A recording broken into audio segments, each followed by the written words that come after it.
bread aisle, are you ready to rock? Dave's Killer Bread is the country's #1 organic bread for a reason. Always delivering killer taste, killer texture, and killer nutrition. This isn't bread. This is bread amplified.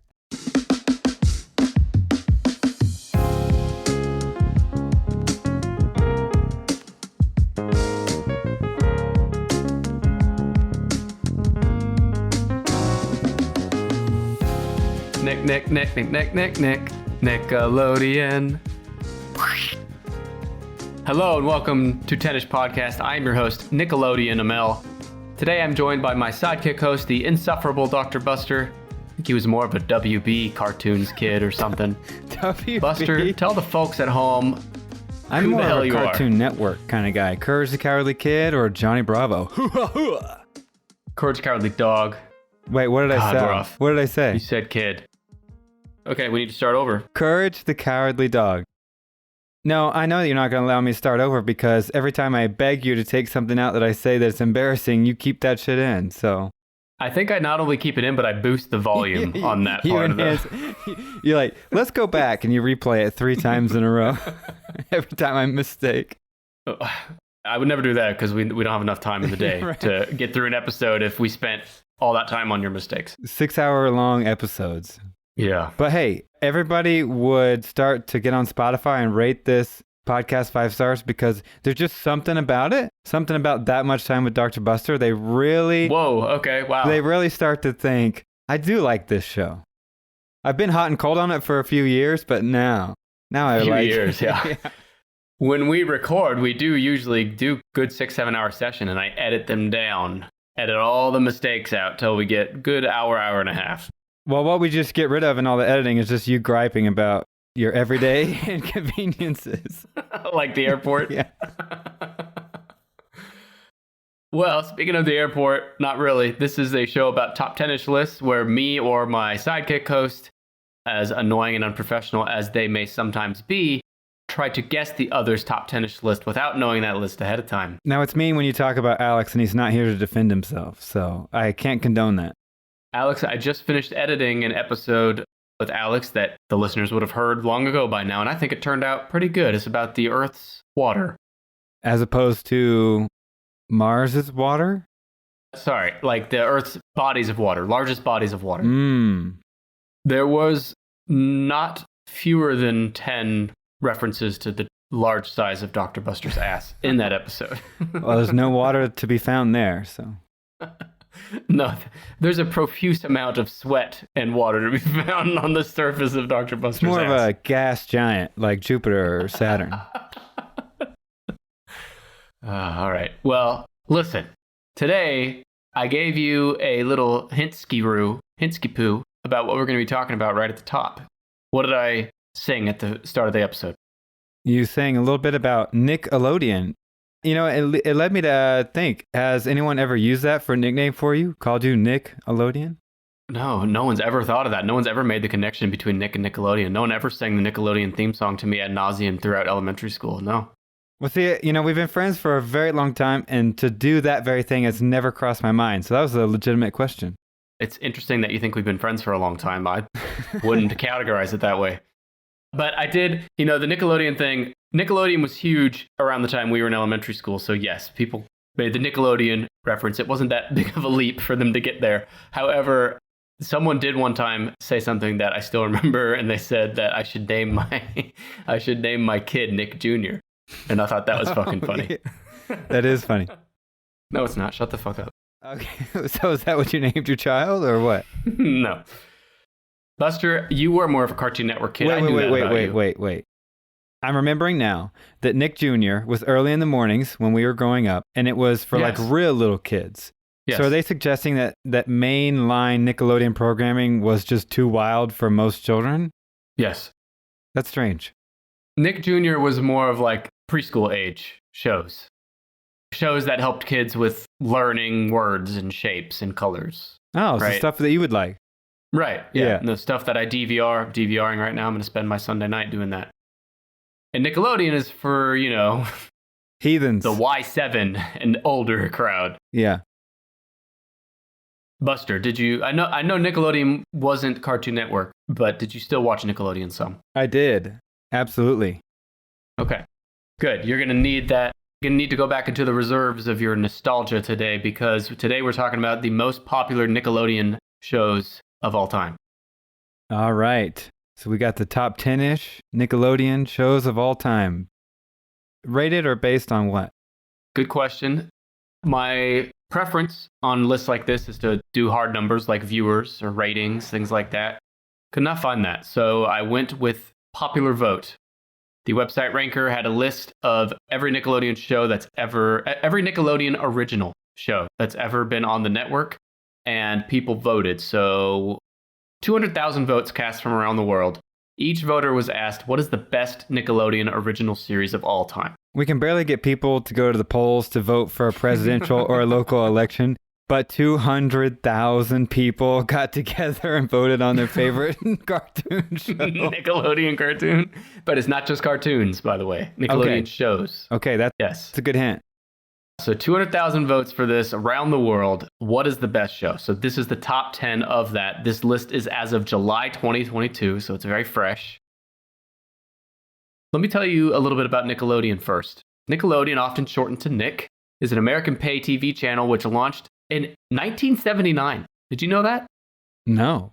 I didn't know that. Yeah, I guess I would have thought maybe late 80s, but that's just me being born in 90. It's my ignorance. Well, that's not the only reason you're ignorant, but yes, Okay. one of several reasons you're ignorant Yeah. is that you were born in the 90s. It was the first cable channel specifically for children. Oh. So it's before Cartoon Network, it's before Disney, it's before PBS Kids or any of that other shit. Nickelodeon was first. It's owned by Paramount. Throughout its history, Nickelodeon has introduced sister channels and theme programming blocks such as Nick Jr., Nick at Night, and Teen Nick. You remember Nick at Night? Yeah, it was old people shows, right? Stuff from like the 40s, 50s, and 60s. I mean, I guess like Gilligan's Island was on there, Mhm. right? I Love Lucy. I Love Lucy was on there. Honeymooners. They had MASH. Yeah. And Teen Nick is where like they put all the porn and shit. Porn. It's just porn. As of September 2018, the channel is still available to over 87 million households in the United States. Yeah. Nickelodeon has expanded to include feature films, theme parks, video games, toys, magazines, cruises, and more. Buster, are you impressed with these hashtag Nick's notes? No, but does Nickelodeon have a streaming service, or is that wrapped up in Paramount Plus?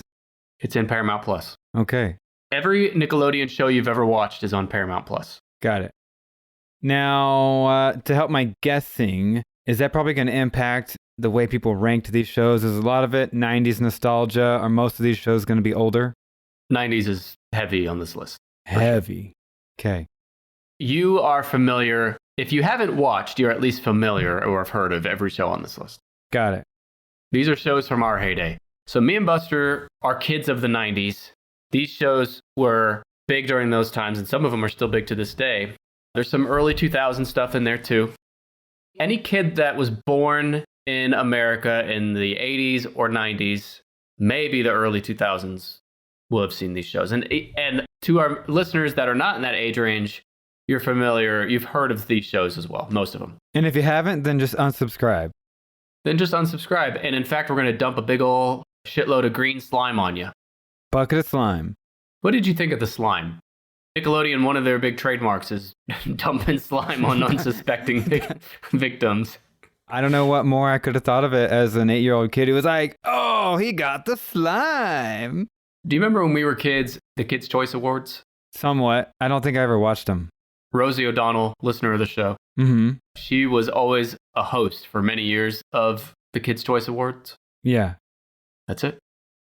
That happened. That's a thing. Would they dump slime on the winner of the award? So actually people are very much dreading winning the category because they know they're about to get slimed on in front of everybody? Bro, every celebrity, including a lot of A-list celebrities that attended this goddamn kids award show, were fucking dreading it from the word go. None of them want to be there, right? Like, I remember they had an award for, like, best burp in a movie or something. Yeah. Which is like... Imagine being an actor and many evenings, you really think about what it's going to be like someday to obtain an Oscar on the big stage, but instead your first and only award you get to take home is Best Burp. At the Kids' Choice Awards. And then you get slimed before you walk down off stage. These kids can't even like pick a well-balanced meal, and we're expecting them to pick all these important award winners. Now, do you think they actually let viewers vote on the winners, or was it like... I voted once. I remember voting when I was a kid. Really? It was a paper ballot. I want to say we did it at like McDonald's or something. Like McDonald's partnered with Nickelodeon, and you'd write your votes on a ballot and put it in a box. Huh. This is in the 90s. That's kind of genius marketing. Sure. Yeah, I don't know. Seems like the system might be a little rigged. Did we do any recounts on this Best Burp Award? Because I might say that these election results are not valid. All this time that Trump and Rudy Giuliani and all these people have been talking about the election being stolen, we all assumed they were talking about the presidential election, but really they're talking about the 1999 Best Burp Award at the Kids' Choice Awards. Yeah, they're probably pissed because some movie that Trump cameoed in for Nickelodeon didn't win. Okay, well, Buster, whenever you're ready, give me a guess for a show that's in the top 10 that you think most people voted for as their favorite. How long do I have to prepare to get ready? Are we talking 30 minutes or? Oh, I think we can break for at least a week, and we'll meet back up here same time next week. Got it. But next time wear clothes, please. Yeah. Okay, listeners and Nick, I apologize up front. I remember a lot of shows, and a lot of this is going to be super obvious in hindsight once I guess them. But it's going to be hard for me to disentangle Disney shows from Cartoon Network from Nickelodeon. So I'm going to make some guesses that everyone's going to be like, oh, that's not Nickelodeon, you idiot. So just bear with me. So you're and I'm preemptively preparing our listeners for disappointment. Yes, I like to set the expectations low and then positively surprised by the end, hopefully. That's my style. Now, gotcha. I also will do my darndest to avoid number one, but these 200,000 people who got on Ranker.com, it might be hard to predict what their favorite show was. Oh, I also forgot to mention, I also pulled notes from IMDb and Wikipedia. But number one, you said you're going to avoid it. I think if you thought for a second, what's the most well-known, famous, best Nickelodeon show ever? That one's actually number one. Still going strong to this day. I'm going to try to start low and guess the sketch comedy show featuring Keenan of Keenan and Kel, All That. It's a weird way to phrase that guess for a number of reasons, but because it featured Keenan of Keenan and Kel, but it also featured Kel of Keenan and Kel, who you didn't mention there. Oh, that's where they started. Whoops. And also, the show Keenan and Kel could in of itself been a guess, which would have been the right guess because Keenan and Kel is in the top 10 and All That is not. Ah, okay. All That, which I disagree with, by the way. All That is in my top 10. For the listeners that might not have watched it, All That was basically a kid-friendly version of SNL. It was a sketch comedy series. It was pretty good. And it's number 11. Keenan and Kel, though, where do you think it is on the list? Number 6. All right. I'm just pausing real quick. The listeners can laugh at your guess real quick. Hang on. They're probably still laughing. How do you know how long to wait for them to laugh? I just assume they're going to be laughing hysterically for several minutes. Their laughs are occurring in the future. No. We do the show live in real time. In their ears. In their ears. They're listening, right? As we're talking, it's exiting our mouths, going into a microphone, traveling through the microphone cable, going to the computer, leaving the computer, going out into cyberspace, entering their ears right now. Keenan and Kel is not number 6. It is number 10. Wow. Keenan and Kel spawning from All That. All That was number 11. Keenan and Kel number 10. Keeping it in the neighborhood. Do you remember how the theme song for Keenan and Kel goes? I actually was not a big fan, and I never saw Keenan and Kel that much, so wow. Okay. I'm sorry. But they worked at a place called Smash Burger, right? No, that was a separate sketch from All That became a movie called Good Burger. Good Burger. Home of the Good Burger. May I take your order? Got it. Keenan and Kel, the theme song was performed by Coolio, who's actually in the video of the theme, and he goes, "You know it's good. Oh, here it goes." And then the beat drops, and we're all fucking shaking our asses to it right now. Keenan and Kel. Right. You gonna play a sample from the intro right there? Yeah, I think I just might.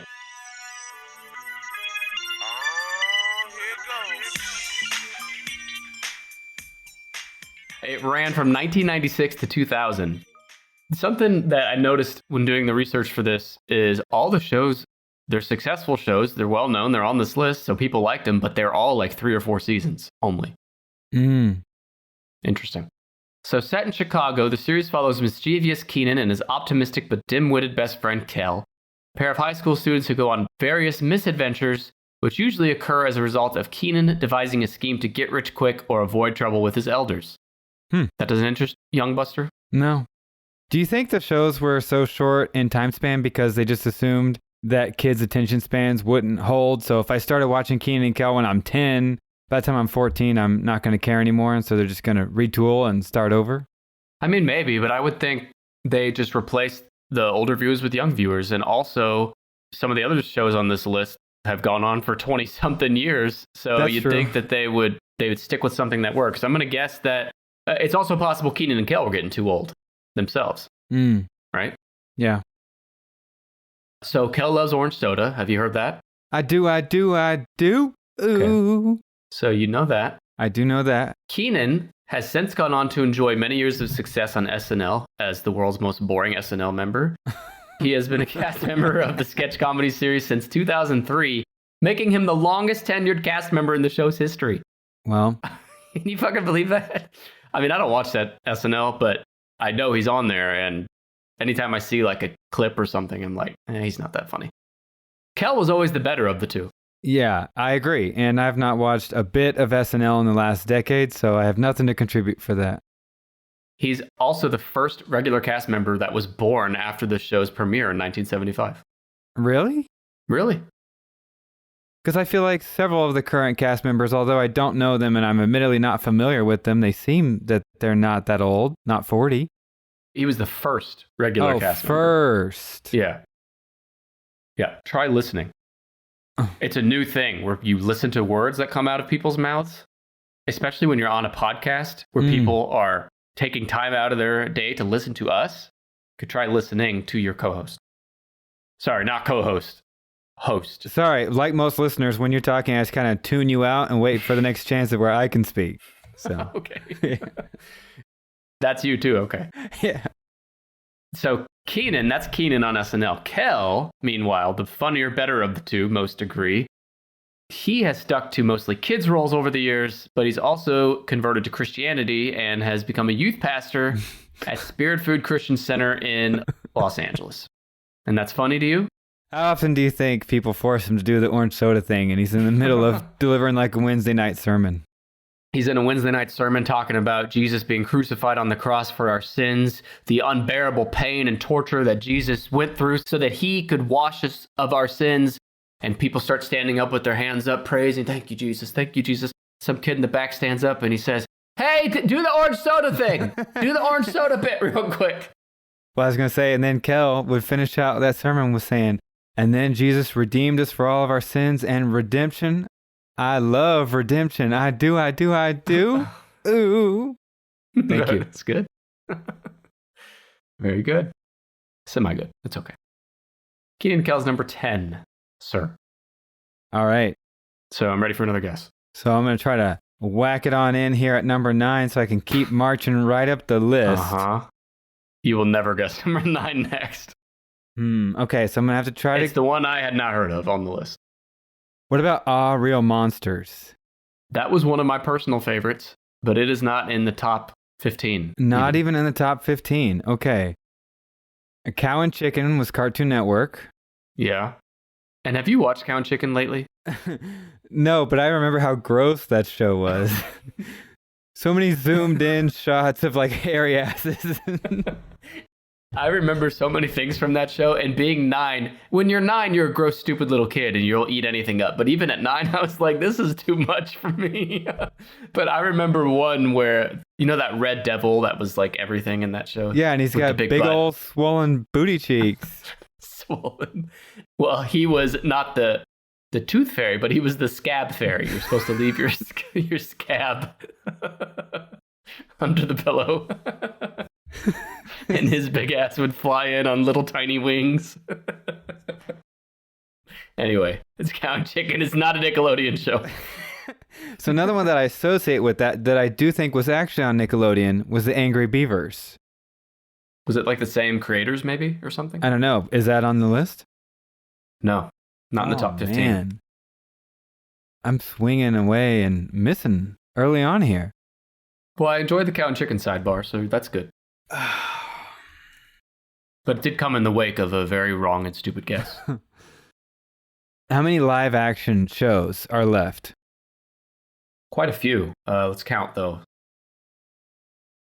Okay, I said quite a few. Actually, only 2 more live action. Oh, wow. Who's not paying attention now? Give me a hint for one of those. I want to knock out the live action. Okay.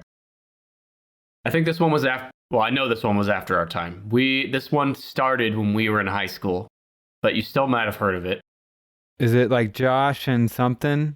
Or is that a Disney show? That is one. That's not the one I'm talking about, though. So let's come back to that one. Okay. The one I'm talking about starts with an I, kind of like iPhone. iCarly? Yeah, iCarly. Oh my God, I hated that. I saw clips of that, or like maybe even a whole episode or two, and I was probably 17 and I already thought the next generation was going to hell.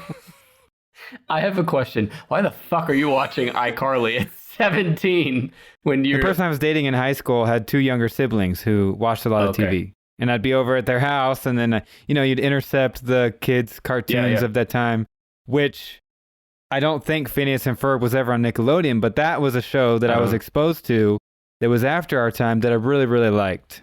I have kids now, so I'm exposed to kid shows all the time. And there are some, including on Nickelodeon, Peppa Pig is like one of my favorite modern day kid shows. Never watched Phineas and Ferb, though, but I'm also not a jackass. So iCarly is number 5, and its original airing was 2007, which is when you would have turned 17, to 2012. Okay. This show was big. I never watched it, but I know, like, the generation that came right after us, this was their jam.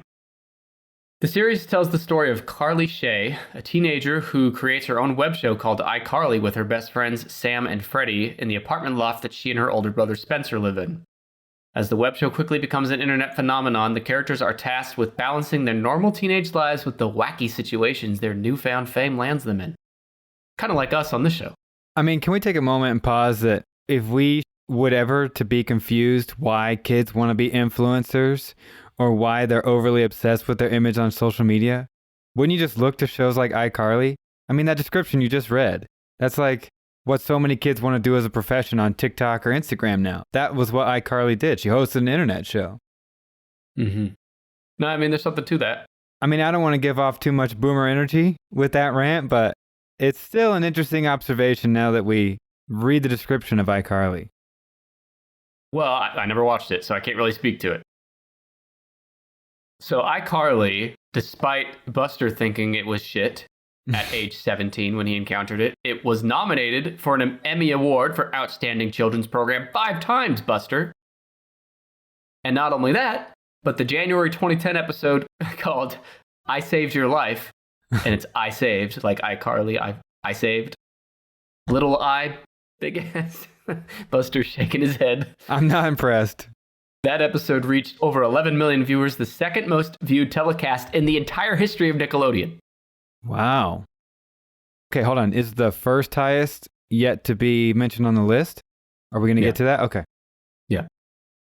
In December 2020, a revival of the series was ordered on Paramount Plus, with some of the main cast members returning, and that premiered in 2021, and they're all adults. Now, I haven't watched that, obviously, but I think it's not a kid show at this point. It's like a young adult show. I don't know.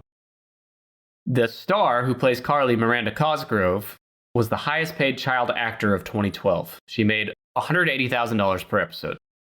Holy cripes.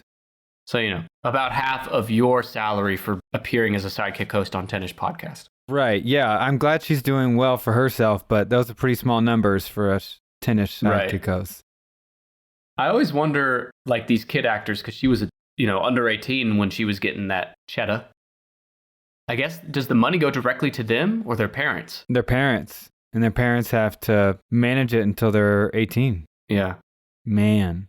Imagine if your parents just blew all that money after all that hard work. Oh, I'm sure that happens all the time. By the time you're 18, you've got squat left for you.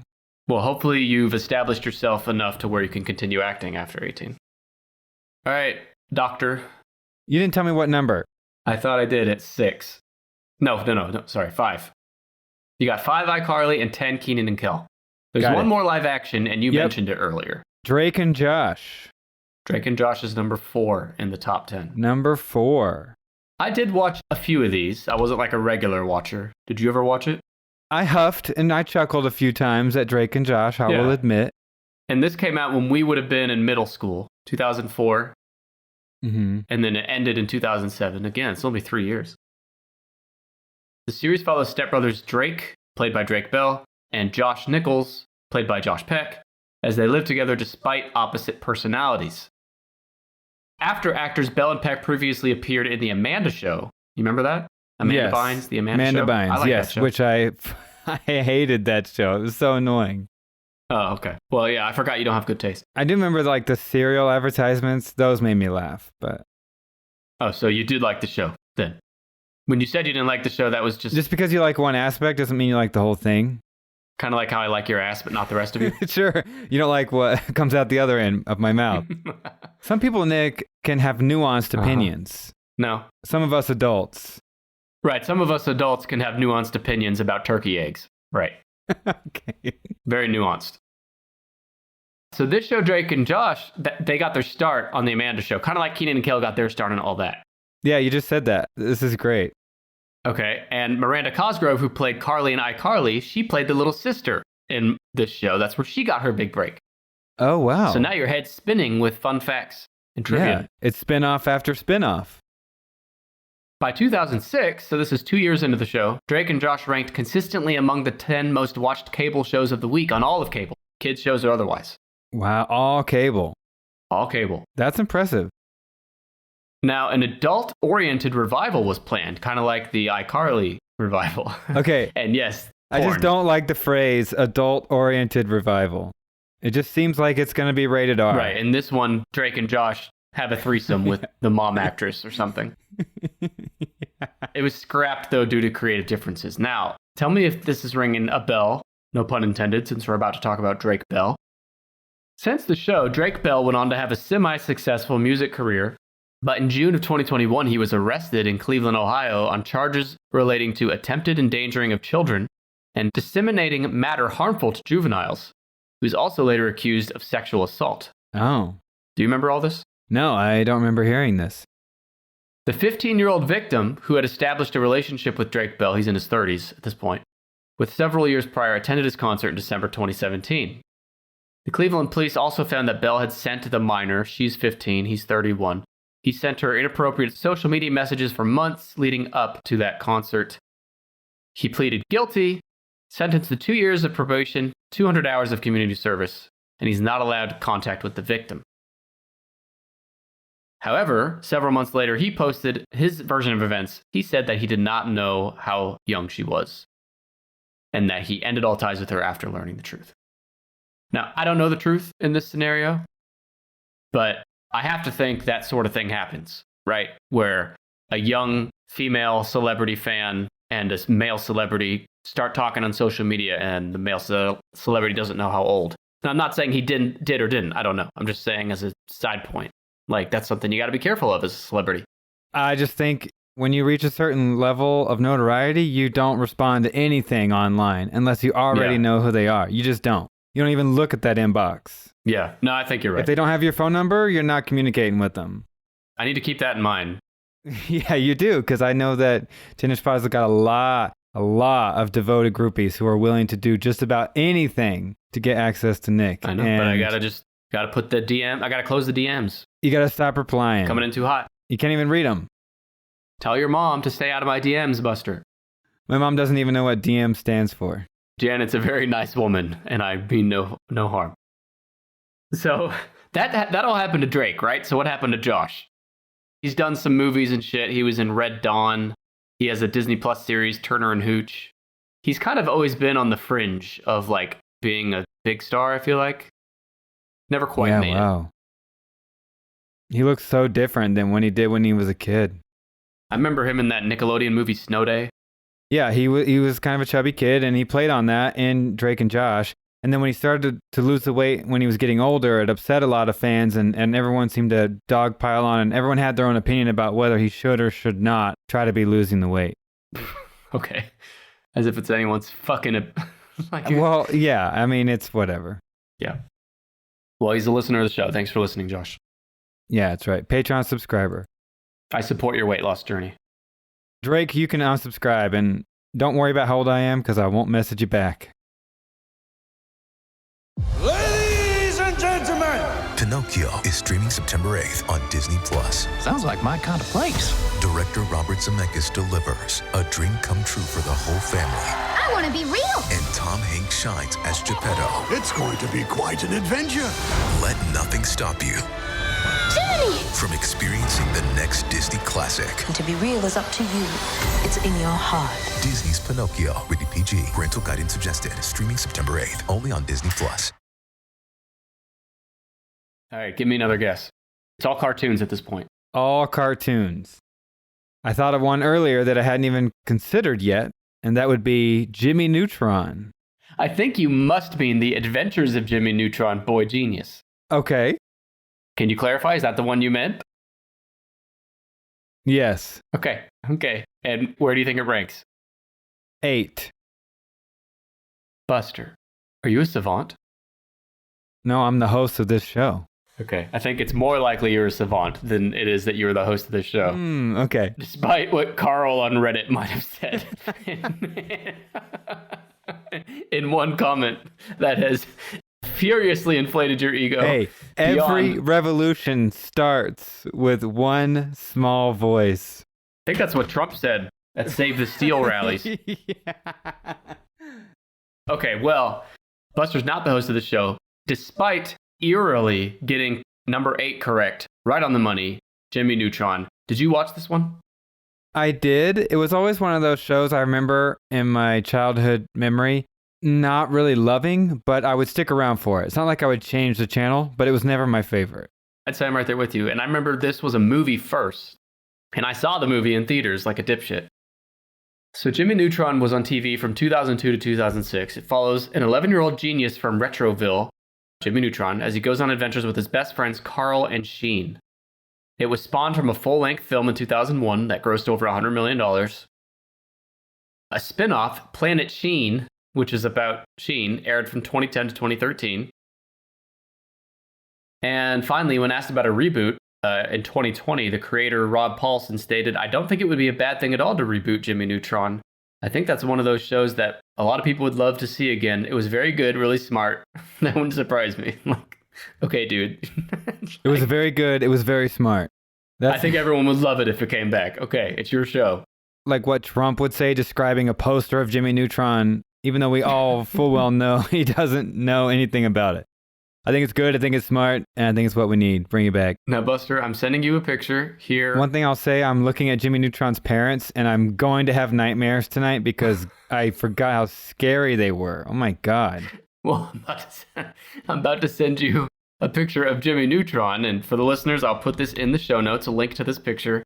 I want you, don't just glance at it and look away. Really look at it. Look into his eyes. This picture of Jimmy Neutron. And I want you to imagine waking up and that hair and that head and those eyes are staring at you in the middle of the night. I don't know, man. I would just think very quickly.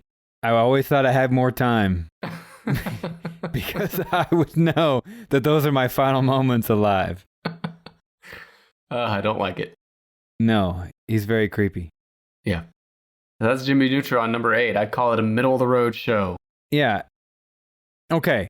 I'm going to go with a show that my dad, for some strange reason, my dad loved this show and liked when I watched it. And my next guess is going to be good old Cat Dog. Cat Dog. Cat Dog. Now, I love me Alone some in the Cat world Dog. with a little cat dog. Cat Dog's number 13. Oh, it's not even on the top 10. Why did he like it so much? Beats me. There's nothing about that show that screams anything about my father. I don't know why he liked Cat Dog. So random. Well, you got a cat and a dog stuck together, by God. Why, bub? It's a half cat, half dog that's stuck together. Not in the top 10. I know I'm missing some obvious ones. I'm not going for football head yet.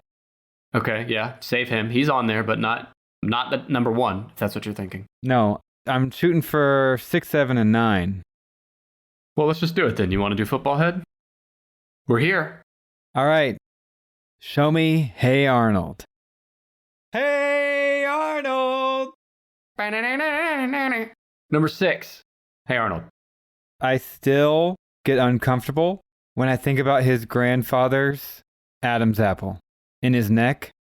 We're going to talk about his grandfather. Hang on God, to that note. It like freaks me out. Hey Arnold is a personal favorite of mine. Okay. Would you say that of all these shows that we've talked about, Hey Arnold is the one that you hear or see most referenced by like people our age today? Of the 5 we talked about, yes. Yep. I feel like I hear references like Stoop Kid's gonna leave his stoop, for example. Shit like that. Hey Football Head. Football head, yeah. Hey Arnold ran from 96 to 2004. Had a good little run. It centers on 4th grader named Arnold who lives with his grandparents in an inner city tenement in Hillwood, Washington. Episodes center on his experiences navigating urban life while dealing with the problems he and his friends encounter. It always surprised me that they were in 4th grade.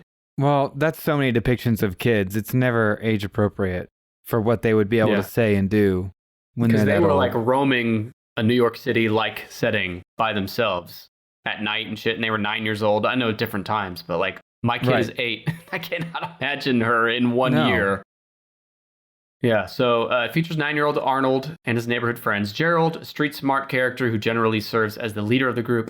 Helga Pataki, a girl who bullies Arnold in order to hide the fact that she is in love with him. Also, Arnold's grandpa, his head is in the shape of a penis. Wait.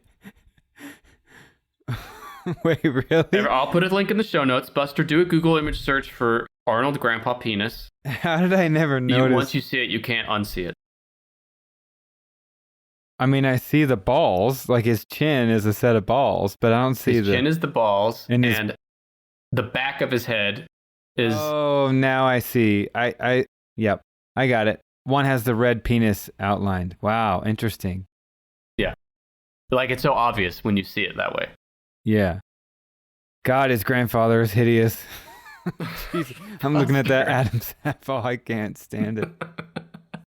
I didn't know you had a phobia against Adam's apples. Oh, God, just the way it looks with his crooked, thin neck. Oh, it just always bugged me. Wow, okay. But Arnold's head being the shape of a fucking chalupa at Taco Bell, that doesn't bug you. But the Adam's apple on the grandpa bugs you. You got it. Okay. Hey Arnold was Nickelodeon's first animated series to actually feature kids voiced by actual children instead of adults. Oh, interesting. I like that. That's my last note. But yeah, Arnold, Hey Arnold was huge in my growing up. I still, I haven't watched an episode of Hey Arnold since I was probably, 12 or 13 probably. And I can still vividly remember like full storylines and episodes and like key scenes and I remember all their voices. Yep. It's funny how that stuff sticks with you. Yeah. But isn't it funny that like I can watch a really critically acclaimed series today that I love, right? Like take Mad Men or some other show like that today, right? And I love the show and I'm consuming it. And then once it's over, I have a hard time remembering much about it. But like Hey Arnold, I can remember like so much about it.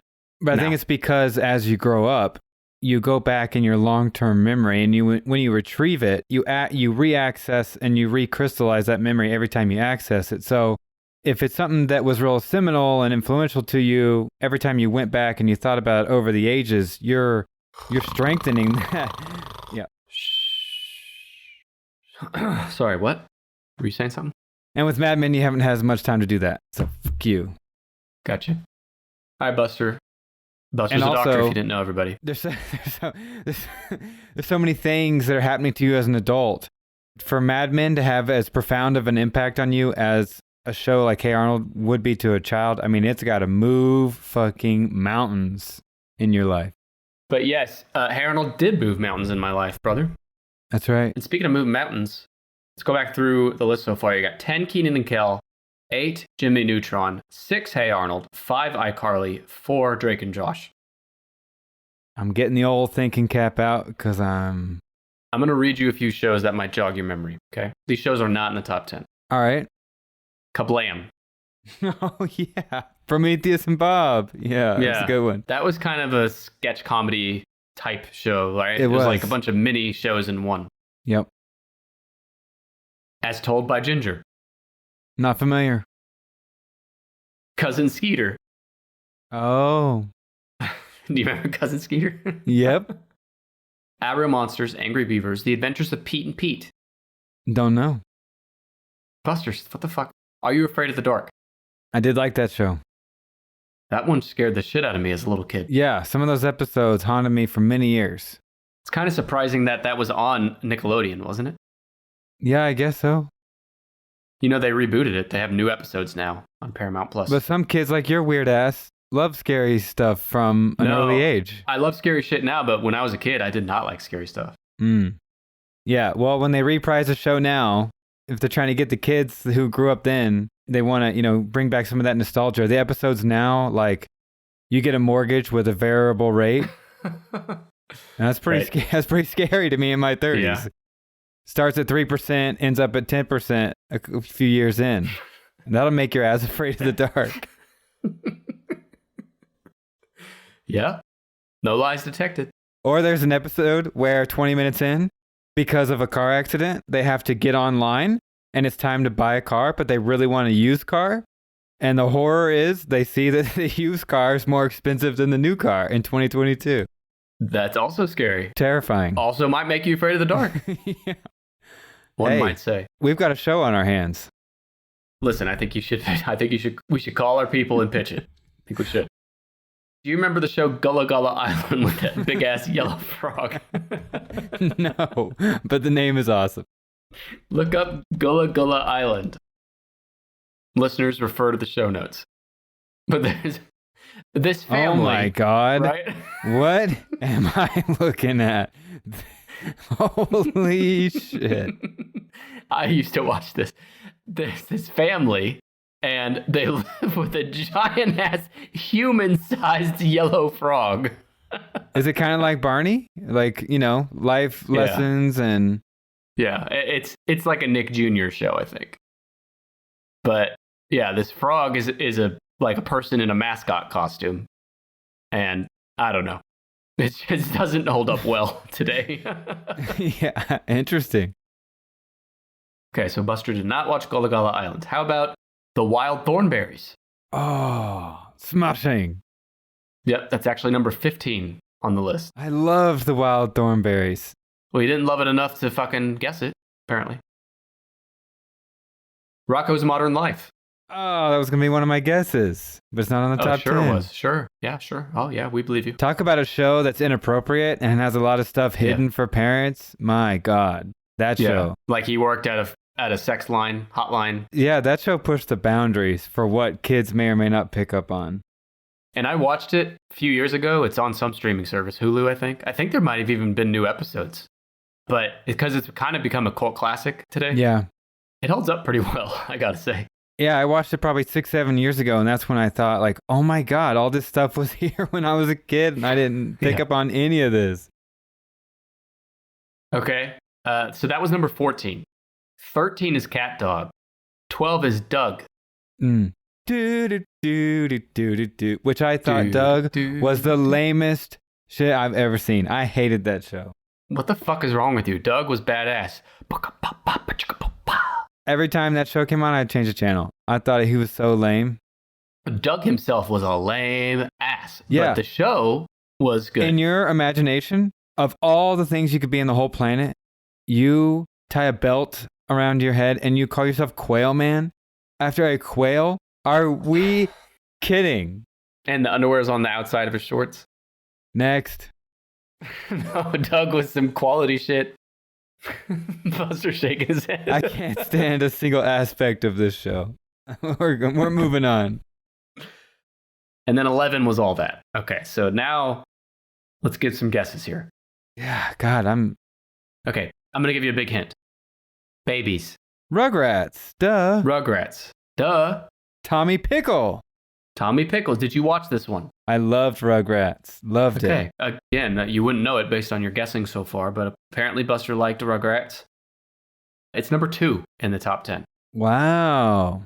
And it had a long run as well, 91 to 2004. Rugrats is the one that I think most people listening are screaming at their iPhone for Buster to guess. Fair point. Don't you think? Fair point. It's like the most obvious one. It is, now that I think about it. The show focuses on a group of toddlers, most prominently Tommy, Chucky, Angelica, and twins Phil and Lil, and their day-to-day lives, usually involving life experiences that become much greater adventures in the imaginations of the main characters. And it's a good thing Doug wasn't one of these babies, because his imagination would not have helped these babies through these scenarios. Yeah, the real episode is just these kids soiling their diapers 6 to 7 times a day and being fed. I mean, come on. 6 to 7 times a day, no, much more, my friend. Much more, okay. Buster will soon be a first-time father, and he will learn very quickly there is much more. I'll learn the real statistics of that. Challenges in the show often emerge because the babies misinterpret the adults, usually caused by Angelica's deceptive translations. The series became a hit, garnering high ratings and anchored Nickelodeon as the network's top-rated show from the years 1995 to 2001. Finally, they had an All Growed Up special. Do you remember that? Yeah. The All Growed Up special in 2001? I looked forward to that a lot. That remains to this day the highest viewed series premiere in Nickelodeon history with 12 million viewers. Wow. I can vividly remember anticipating that event, making sure I was in front of the TV for the start of that show because there were no DVRs, and watching it. Yeah, and same. I can still even remember some of the episode. I saw the movie in theaters. Yeah, I did too. That's one of my next notes. It had lots of feature films. It was rebooted in 2021 as a Paramount Plus original. Well, the dinosaur was called Rexar? Rexar? No, Reptar. Reptar. Yes. Rugrats gained over 20 awards, including 4 Daytime Emmys, and it has its own star on the Hollywood Walk of Fame. Really? One last note, which I thought was interesting, was do you remember some of the holiday-themed episodes? There was like a Jewish episode, Hanukkah episode. I remember Christmas the Halloween episode with like a haunted house and there were eyeballs in the plate and... Yeah, that doesn't help me for my note because my note is that Rugrats was noteworthy among contemporary children's TV for depicting observant, identifiable Jewish families. Jewish, Christian, and Muslim religious groups had gave the show high praises for their special holiday episodes. Probably weren't referring to the Halloween one, though, when they did that. No. But that's a neat note. So who's your favorite Rugrat, and why is it Phil? Phil and Lil, I remember hating Phil and Lil's voice. It drove me crazy. But my favorite of the Rugrats has got to be Chucky, I think. Nope. Well, you did ask me a subjective question. Well, we respect your wrong opinion. Okay. And it's okay to have wrong opinions. Apparently, your answer is Phil? Phil's the funniest one, for sure. Well, see, I also don't have that good of a recollection of the characters in the show, so I'm just going off my hazy, far back memory. I mean, I watched so many reruns of Rugrats as a kid. It was my favorite for a time. Man, you're really making me think, and I'm sure for many listeners too. I would get a kick out of taking an evening or two sometime soon and watching episodes from all these shows. I bet it would bring back so many aha moments and like connect some pieces in my childhood and episodes I forgot all about. I did that a few years ago, and you'll find that like even with the theme songs, like the intro of the show, like you haven't thought about it in years and years, but as soon as it starts, it's like you can see the whole thing again. Just like comes you right already back. know what's going to happen. Yeah. Like getting on a big old pickle bicycle. Or that giant yellow frog is coming back tonight when you're sleeping. If I don't see an episode of Gullah Gullah Island for 30 years, I'm never going to forget the like half awake look on that frog's face. That frog's coming to get you. All right, so you just need number 9, 7, 3, and 1. Let's go for number 9. I do not think you're going to get number 9. All right, let's cover it. I'll read the premise and you tell me if it reminds you. The series follows the main character, a teenage boy who, after an accident with an unpredictable portal between the human world and the ghost zone, becomes a human-ghost hybrid and takes on the task of saving his town and the world. No. Danny Phantom. Okay, well, the name is familiar, but I don't even know what Danny Phantom looks like, so... Yeah, I've never watched this even once. I might have heard the name before, but other than that, same. Nothing I know about it. It ran from 2004 to 2007, which is before iCarly, which you did watch. Creator Butch Hartman was at a restaurant with the head of Nickelodeon. He tells Butch that The Fairly Odd Parents was going so well and asks him, "What else do you have?" Butch then says, "Well, I got this show called Danny Phantom. It's about a kid with ghost powers." And the Nickelodeon head tells Butch, "Can you have it done by March?" And the rest is history. That's all they needed. A kid with ghost powers. It's funny how these shows and movies and things that, have such a big influence on the world are born out of like simple conversations like that. That was all it took. Joy Herman of Common Sense Media criticized the mature themes of Danny Phantom, saying that this cartoon can be funny and the characters are unique, but as is the case with so many contemporary cartoons, the rush to violence overshadows the good aspects of the series. Death threats, torture, knives, and violence against women are commonplace. Oh my God. There's no opportunity to work things out. Danny is either a coward or a hero. There's no in between. Hey, we just talked about the power of nuance earlier. Maybe Danny Phantom could learn the meaning of that word and utilize it before he just jumps to whooping ass with his ghost powers. And I guess beating women along the way. So he's beating women and torturing and giving death threats with knives, according to this critic. Or he runs away and is scared. Like, I don't know how they close out an episode where he just runs away, but there's no in between, Buster. You heard it. That description makes it sound like a 22-minute episode, including commercials, that like 3 minutes in, Danny Phantom is kicking ass. Like no, Danny Phantom is like wearing a mask and breaking into homes and like terrorizing families. Like, that's the episode. Oh, yeah. And in the last 30 seconds of the episode, he's a ghost and he saves the world. The last 5-ish minutes of every episode is him apologizing and making things right. After just absolutely screwing people over and ruining their lives. After he like sexually assaults a family and like ties them up and shit.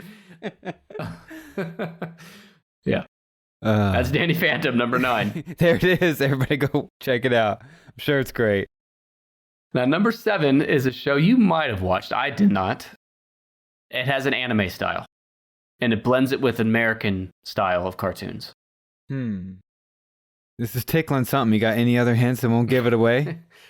It also had a feature-length film, like a live-action adaptation film. It's become a cult classic. It spawned comics, prequel novel series, a live-action film, and an upcoming live-action remake series on Netflix. It's not Avatar, right? It is Avatar. It is? What? That's Nickelodeon? Avatar: The Last Airbender is Nickelodeon. Oh my God. Okay, so I didn't think it was actually Avatar because I've had several friends vouch for it who watched the show recently and who love it so much that I just thought that that was a show made for adults. That it was not like I wouldn't think it was a Nickelodeon channel show. Wow. Yeah, I think it appeals to kids and adults. Because I hear people also talk about this show today.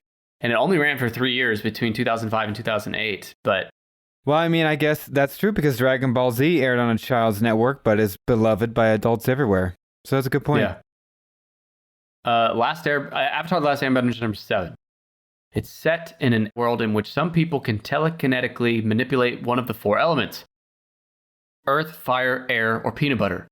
Oh, sorry, water. Through practices known as bending, inspired by Chinese martial arts. The only individual that can bend all 4 elements is the Avatar, and he's responsible for maintaining harmony among the world's 4 nations and serves as the bridge between the physical world and the spirit world. The series was a ratings success and received widespread universal acclaim from audiences and critics alike for its characters, cultural references, art direction, soundtrack, humor, and themes. And on that last note, some of the themes they touch on are rarely touched on in youth entertainment, including war, genocide, imperialism, indoctrination, and free choice. It became a cult classic and had a large impact in the 2010s on how networks viewed animated programs. Subsequent children's shows would often blur the lines between youth and adult programming featuring more adult themes. Yeah, I feel like anime is really, anime just is skyrocketing in popularity by the month, it seems. But I do think that shows like this kickstarted that popularity because they did find that harmony between child's programming that's, not too ridiculously adult, but also with themes deep enough that adult viewers can enjoy it. I've never personally seen Avatar. I've not seen a single second of it, but Me either. beloved. But number 1 on this list is also very popular with adults. Oh, yeah. But before you get to that, you still need number 3, and I actually mentioned it in passing. You jogged my memory. A show that I absolutely adored, and such a random show with a lot of cutaway jump scenes, and that would be The Fairly Odd Parents. Fairly Odd Parents is number 3, and it was a quality show. It had 2 runs between 2001 and 2006. It was canceled and then brought back 2007 to 2012. The series follows the adventures of Timmy Turner, a 10-year-old boy with 2 fairy godparents named Cosmo and Wanda, who grant him wishes to solve his everyday problems. And he lived in Dimsdale. Dimsdale. His babysitter, what was her name? I don't know. Vicky. You must not be that big a fan. Must not. Fairly Odd Parents is Nickelodeon's second longest running animated series, behind number 1 on this list. Upon its premiere, The Fairly Odd Parents was immediately popular and quickly became the second highest rated TV kids program among kids ages 2 to 12 on all of cable television. The Fairly Odd Parents also attracted a wide audience, appealing to kids as well as to teens and adults, with over 10 million adult viewers per week. And it was the number 1 series on TV among tween audiences, aged 9 to 14. But, Buster, you might be thrilled to know that a live-action animated combo series came out on Paramount Plus in 2022, The Fairly Odd Parents Fairly Odder. Have you seen it? I have not seen it. No. Well, you better go watch it real fast, come back so you can give us some more Nick's notes. Right. So this episode that everyone's listening to, we've actually taken several multi-day breaks every few minutes. So I'm piecing this all together.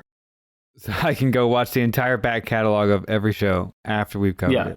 Exactly.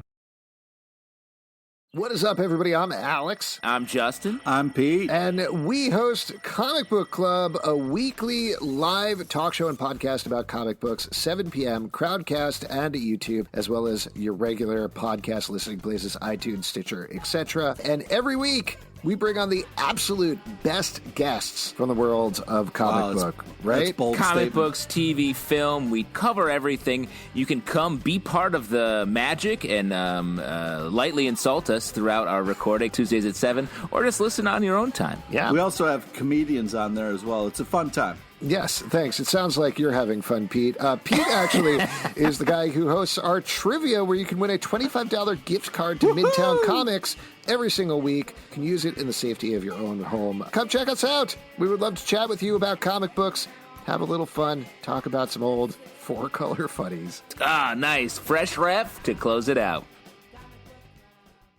Well, you just have number 1 left. And if you don't get it, I'm going to be really upset. So here we go. Number 1, which I suspected from the start. And as I look down the whole list, it is my favorite of these 10 shows. SpongeBob SquarePants. Are you ready, kids? Aye, aye, Captain. SpongeBob SquarePants, it is indeed number 1. It's also the most interesting show I have. A lot of the interesting notes. And my mother hated this show because she thought SpongeBob was stupid. SpongeBob is a quality ass show, and even today, I would love watching it. I think about SpongeBob all the time. Yeah. Every time I drive with flip-flops on, you have to press with my big toe to drive. I think about when he's trying to pass his driver's test, and his big toe squeezes itself out of his shoe and just barely presses the gas pedal. Presses it down. And there's so many good memes and shit out of SpongeBob. Oh, yeah. Timeless memes. Every now and then, I'll just be at home alone, and I'll just start to sing, Krusty Krab, hey, pizza. Pizza, it's the pizza, yeah, for you and me. Yeah. Perfect. SpongeBob. It started in 1999 and it's still going. It chronicles the adventures of the title character and his aquatic friends in the fictional underwater city of Bikini Bottom. I'm glad we could clarify that the city's fictional. First of all, Bikini Bottom, amazing name. Sandy Cheeks. The whole thing is so good. Sandy cheeks. She's a squirrel from Texas who has to live in a biodome. Like, what? And that episode where they make fun of Texas, Oh, yeah, she gets pissed. it's like little kids aren't going to relate to the Texas thing. You know what I mean? Like, all the Texas jokes are for the adults watching, I think. Yeah. So many of the series' ideas originated when the creator, Steven Hillenburg, who was also a marine science educator, he taught his students about undersea life throughout the 80s and 90s with little characters. That became the SpongeBob show. When he pitched it to Nickelodeon, they wanted SpongeBob to be a child in school, but Hillenburg preferred SpongeBob to be an adult character. He was prepared to walk out on Nickelodeon and abandon the series because he felt so strongly that SpongeBob be an adult. Wow. Finally, he compromised by creating Mrs. Puff in her boating school so that SpongeBob could attend school as an adult. Mrs. Puff. Oh, SpongeBob. Initially, Hillenburg wanted to use the name SpongeBoy with no last name. The series would have been called SpongeBoy Ahoy. SpongeBoy ahoy. That's cute, right? However, the Nickelodeon legal department discovered that the name SpongeBoy was already in use for a mop product. Let me grab the sponge boy, damn it. Spilled the milk again. But they knew they needed sponge in the name because otherwise people would think he was a block of cheese. Buster, how many people would you guess it takes to put together, to animate and produce a single episode of SpongeBob SquarePants? 47. 50. Well, 50 people exactly work together for an episode. So this show, just on the show itself, not to mention all the marketing and all the other things that SpongeBob is spawned into, but it gets 50 people paid, employed. Wow, at least. I mean, that's just to make one episode. By the end of 2001, so this is early on in the SpongeBob run, he boasted the highest ratings for any kids' TV series on all of TV. And weekly viewership of the series had reached around 15 million, at least 5 million of whom were adults. Yeah, right? I mean, it's... Like, I kind of get adults watching SpongeBob now with, like, streaming and YouTube clips and shit. But to think about adults, like, turning on Nickelodeon in real time and watching it as it aired. At 10 in the morning, you know, Right. like... Yeah. They had a long, stressful week. and they set their alarm for 9:40 so that they can wake up and watch SpongeBob on Saturdays. SpongeBob has won a variety of awards, including 4 Emmy Awards and 19 Kids' Choice Awards, because what other show is going to win a Nickelodeon award? There's also been a Broadway musical based on the series, which opened in 2017 to critical acclaim. Man. The series has spawned several theatrical films and spin-off series, including the new Patrick Star Show on Paramount+.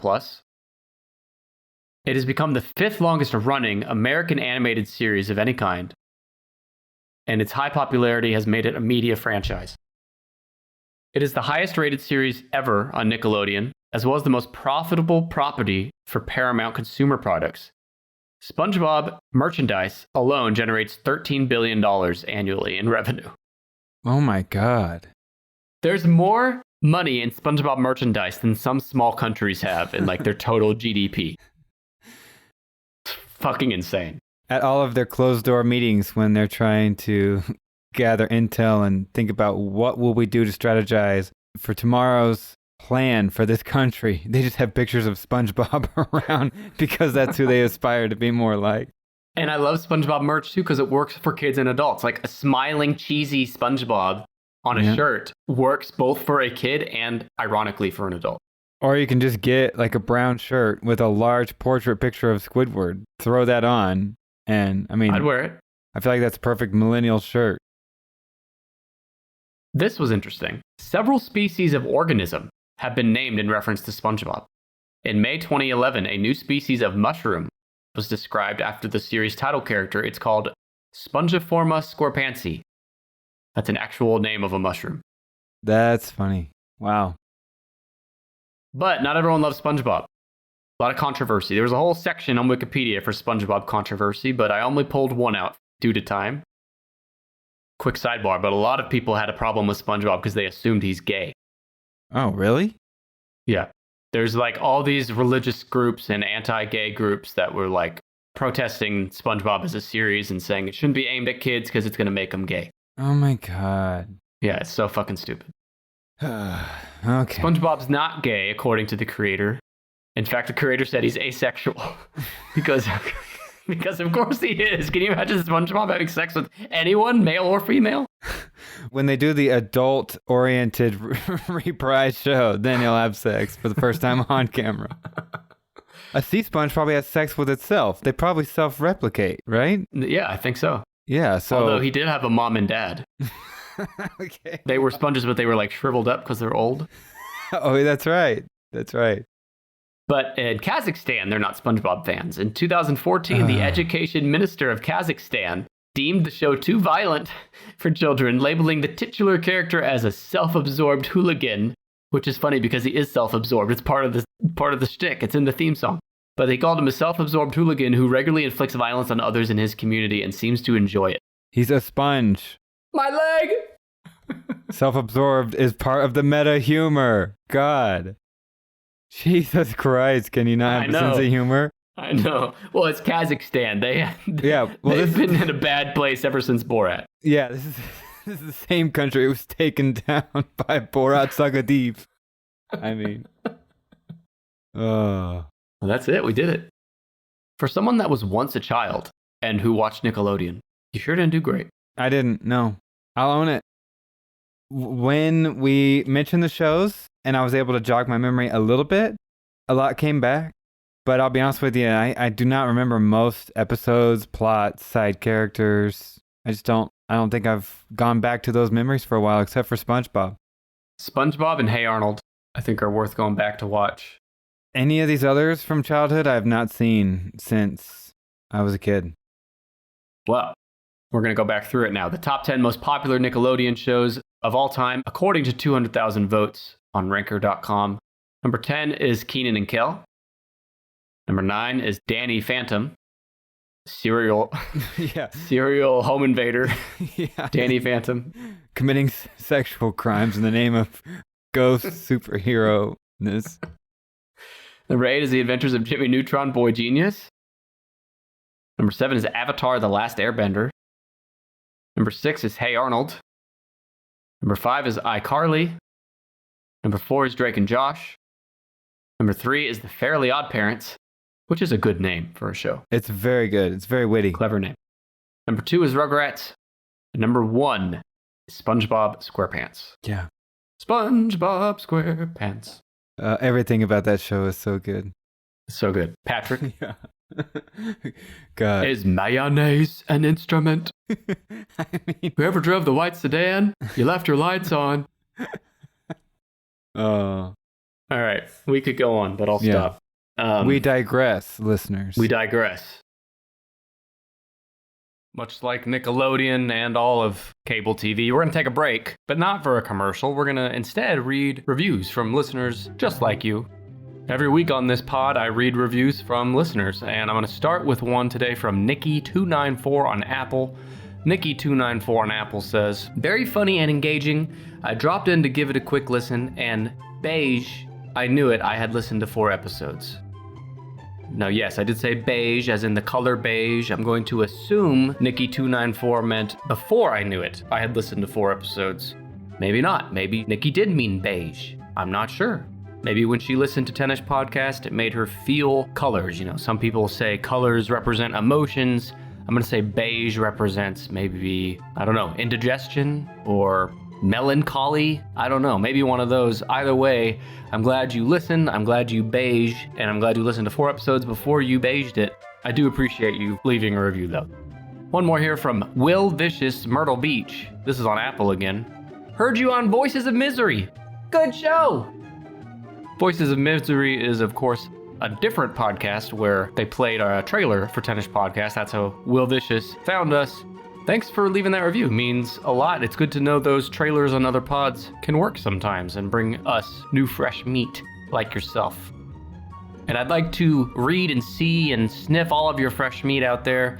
Leave us a review. Do it on Apple Podcasts. You can also go to Podchaser and the Good Pods app. Rate us 5 stars, write a little review ski, and I'll read it on a future episode, no matter what it says. Now let's get back to the program. Let's talk Nickelodeon with Buster. This has been a fun trip down memory lane. Yes. Even if not all my memories were intact. No. It's not the first time we've talked cartoons on this show, because I took a look back in the archives, and back on episode 47, me and Brandon talked about the top 10 90s cartoons, so Nickelodeon and otherwise. So folks can go back and look at that. But before we go, I want to encourage the fine folks at home to follow us on TikTok, at 10ishpod on TikTok. I'll also put a link in the show notes. And you should do that because I actually post videos of the podcast on TikTok, which means you can actually see me and Buster on video, our faces talking to each other in clips that I post on TikTok. And I also post a lot of kitty videos there too. Yeah. So you're going to want to follow us at 10ishpod on TikTok. You can come for the show, but you can stay for the kitties. That's right. So much good kitty content there. I'm just busting with kitty content. I got to space it out. I'm like strategically posting days apart all the kitty content I got. But also clips from the show. And butts. And butts. You should find a good old zoomed in cow and chicken butt and just post it with no description a few days from now. That's a show you should go back and watch. It will jar you with how fucking crazy it is. I think I will sometime this week. You've definitely got me curious. Thanks for listening, everyone. Buster will be back in a few weeks, but next week I'll have Brad back, Brad Choma from the Doomsday Podcast. He's been a favorite on some recent episodes. Not my favorite, to be clear. Buster, any final words for our listeners? No. Great. Thank you. This has been so good. So good of you to bring your doctorly advice to the show. I don't know what you want me to say. You got to develop some sort of signature sign-off. No. We got to keep the people guessing. I can't become boring and stale like the host of the 10ish podcast, so. Sure. Which, according to you, is you. Well, until you admit that, I'm not gonna. Yeah, see. Okay. Now we're playing mind games. I'm playing 4D chess. I'm playing the long game. No, because the ultimate mindfuck is that I'm you. Well, you said Brad's coming on next time? Yeah. I'm Brad. Oh no. So. Oh no. What are we gonna do? Fuck. All right. He's Buster. I'm Nick. See you next week. Bye.